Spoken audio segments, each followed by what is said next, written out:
Bismillahirrahmanirrahim. Assalamualaikum warahmatullahi wabarakatuh.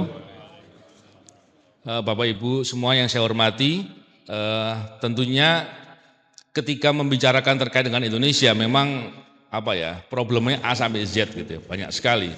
Kalau saya karena concern saya di bidang anti korupsi, tentunya melihat segala problem ini saya coba menggarisbawahi beberapa hal yang terkait dengan masalah korupsi. Kalau bicara korupsi tentunya bukan hanya uang negara yang diambil saja, tapi korupsi politik membuat kebijakannya rusak. Korupsi penegakan hukum bicara terkait dengan itu masalah ketidakadilan, pelanggaran HAM dan banyak lagi yang lain. Belum lagi terkait dengan sumber daya alam. Jadi kebijakan ini saya kok melihatnya seperti tidak ada kemauan untuk melakukan perbaikan. Kalau kemauannya itu ada, mestinya banyak pejabat kita tuh yang memahami soal sistem-sistem apa yang terbaik.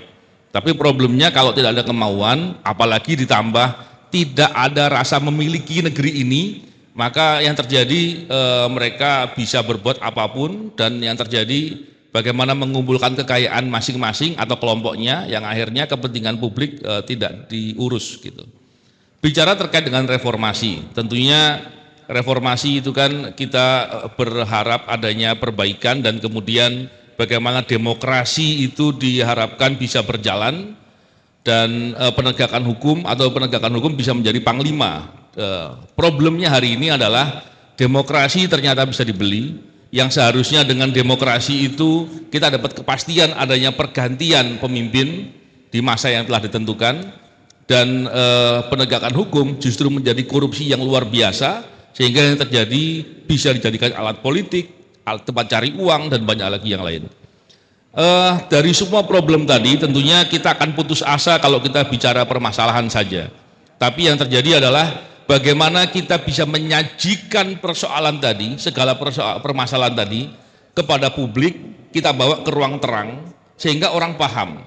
Saya melihat hari ini sepertinya ada pihak-pihak tertentu yang sengaja mengaburkan atau memframing seolah-olah tidak ada apa-apa.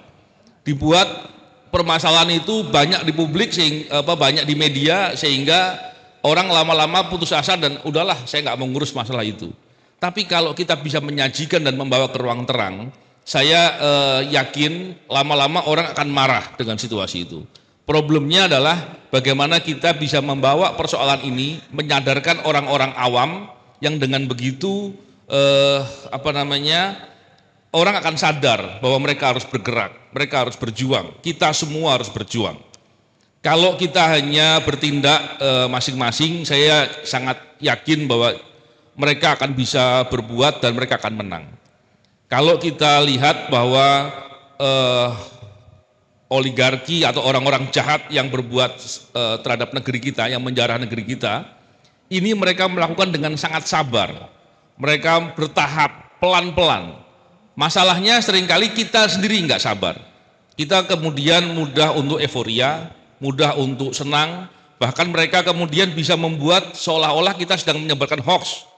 Karena ada berita-berita yang mungkin dibuat oleh mereka sendiri, disebut ke kita, dan kita menyebarkan itu, dan kemudian kita dipersepsikan orang-orang yang suka menyebarkan hoax. Nah, ini yang kita perlu atur ya. Saya kira kita mesti harus bisa belajar untuk lebih sabar, untuk berjuang dengan sungguh-sungguh, berkelanjutan dan sabar, lebih sabar daripada orang-orang yang berbuat jahat dengan kesabarannya.